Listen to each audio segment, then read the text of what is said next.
Novel Korban Rahim Sewaan karya Cawica episode 17 Ruang Program.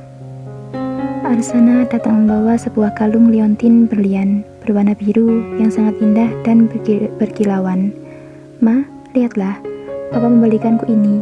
Ini kalung model terbaru yang baru saja aku lihat di majalah minggu kemarin, Ma. Arsana memperlihatkan kotak perhiasan yang berisikan kalung itu kepada mamanya.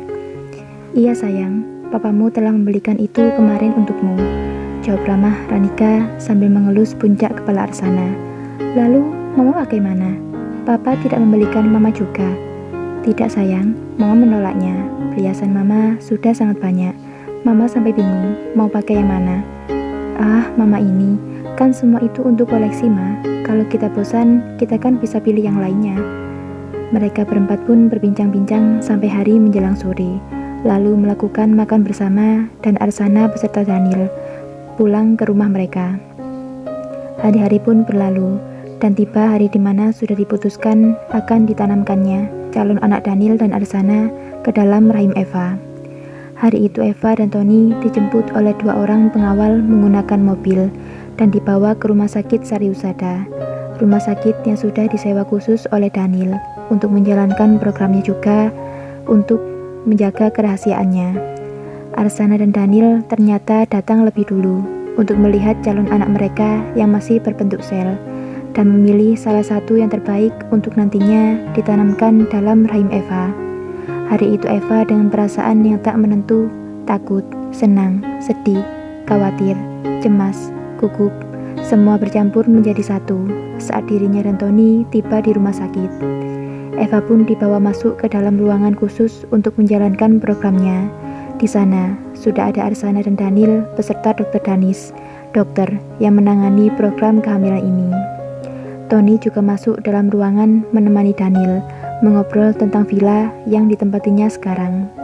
Mereka sedang duduk, di depannya terdapat layar monitor yang akan melihat langsung nanti proses penanaman sel dalam rahim Eva. Sedangkan Arsana kini ia tengah berada di sebelah Eva yang sedang berbaring, menunggu petugas lab mengambil sel yang siap ditanamkan. Tiba-tiba Arsana bertanya pada Dr. Danis, "Dok, nanti anakku tak akan terpengaruh gen dari dia kan, Dok?" Tanya Arsana sambil memicingkan matanya pada Eva. "Tentu saja tidak, Nona. Anak yang akan tumbuh nanti 100% akan mempunyai gen dan DNA dari Nona dan Tuan Daniel.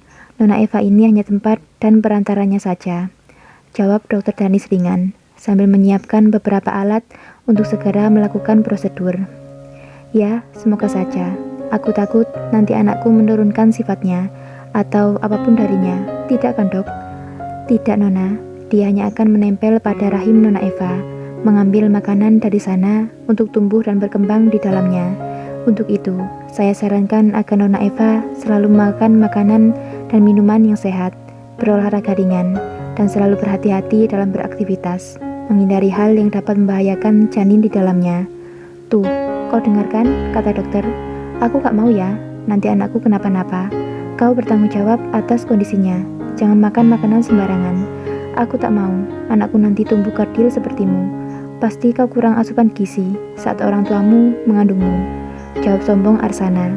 Karena Eva hanya mempunyai tinggi setara dengan dada Arsana, yang membuat dia selalu menunduk saat berbicara dengan Eva. "Orang tuaku sudah merawatku dengan baik, hingga aku bisa bernafas dan hidup sampai sekarang. Masalah tinggi badan bukanlah salah orang tuaku, karena itu semua takdir Tuhan," jawab Eva spontan yang tak terima penuturan dari Arsana yang merendahkan orang tuanya. "Hei, kenapa kau menatapku seperti itu? Kenapa tak terima?" "Ya, aku mengatakanmu kerdil." "Arsana," jawab Arsana dengan nada emosi dan mulai menantang Eva.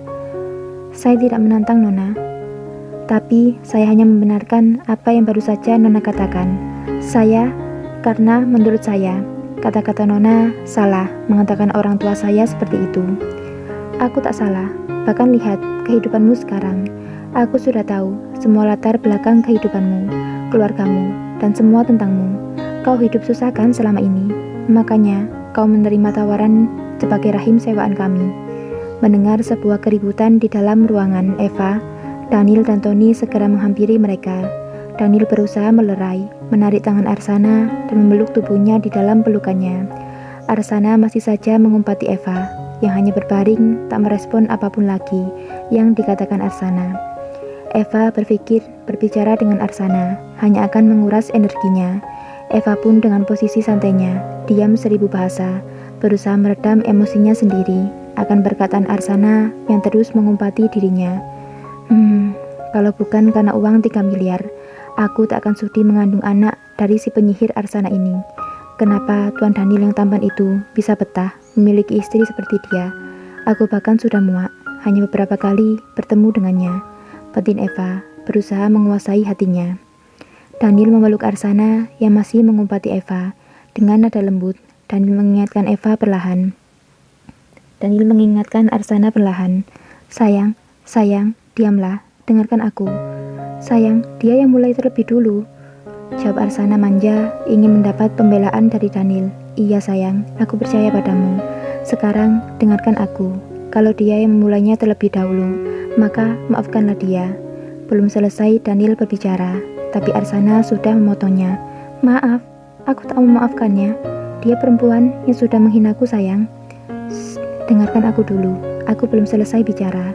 Daniel membawa Arsana berjalan ke jendela yang memperlihatkan pemandangan taman di bawahnya. Mereka sekarang sedang berada di rumah sakit Sariusada di lantai 3. Jendela di ruang itu tepat menghadap ke arah taman rumah sakit yang cukup luas. Masih memeluk tubuh Arsana, Daniel berbicara lagi perlahan. Sayang, aku mohon, hargai Eva. Dia sudah mau membantu kita, membesarkan anak kita. Tapi semua itu kan karena uang yang akan kita berikan sayang. Dia tidak membantu kita karena sukarela. Jawab Arsana dengan nada suara yang manja kepada Daniel. Iya, aku tahu. Bayaran itu sepadan kan untuk semua yang dia kerjakan nanti. Merasakan berbagai keluhan kehamilan, merasakan perut yang membesar, membawa bayi kita kemanapun dia pergi, juga harus melahirkan anak kita. Itu bayaran untuk keikhlasannya menolong kita. Bahkan kau sendiri kan yang bilang bahwa melahirkan itu sangat menyakitkan dan kau tak akan mampu untuk melakukannya. Makanya kita menyewa Eva untuk melakukan semua itu. Arsana terdiam, tak menjawab. Dia memikirkan kata-kata Daniel. Dan ya, melahirkan butuh sebuah pengorbanan. Bahkan nyawa bisa melayang saat seorang perempuan melahirkan. Sebuah resiko besar yang harus dijalani Eva hanya untuk 3 miliar sayang. Untuk itu, aku mohon, jaga sikapmu kepada Eva. Dia sudah berbaik hati, menyewakan rahimnya untuk menampung anak kita. Kita harus menghargainya, bukan? Arsana hanya diam, menatap lega Daniel yang sekarang juga memandangnya. Jangan marah-marah lagi ya, kecantikanmu bisa hilang jika kau marah-marah terus, kata Daniel sambil memegang dagu Arsana. Arsana pun tersenyum manis pada Daniel, yang langsung dibalas oleh Daniel dengan sebuah ciuman lembut di bibir merah Arsana. Tanpa mereka sadari, ada sepasang mata yang melihat adegan peraduan dua bibir itu. Astaga, kenapa mataku yang suci ini harus melihat adegan dewasa seperti ini sih? Batin Tony. Bersambung.